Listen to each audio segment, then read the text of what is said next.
Could French President Emmanuel Macron be on the way out? It's a definite if you ask Jordan Bardella of the National Rally, formerly National Front Party. He's the 23-year-old rising star of the far-right group and says Macron's presidency is at risk when the May 26th European elections arrive.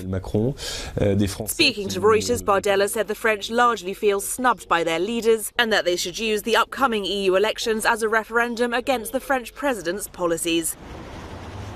The elections will appoint members of parliament who will legislate for the European Union, and France is in crisis.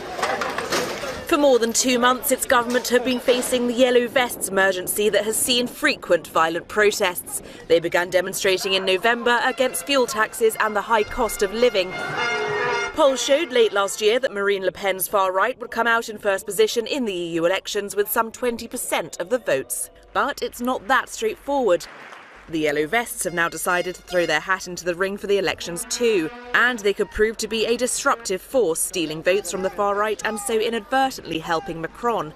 During the 2014 EU elections, the National Front came first with 24.6% of the votes, clinching 24 seats in Strasbourg. The party has taken a battering since then, though, especially as Le Pen's party lost the second round of the 2017 French presidential elections against Macron. They've now become a little less severe in their politics, dropping a plan to try to call a referendum on leaving the EU and to drop the single currency.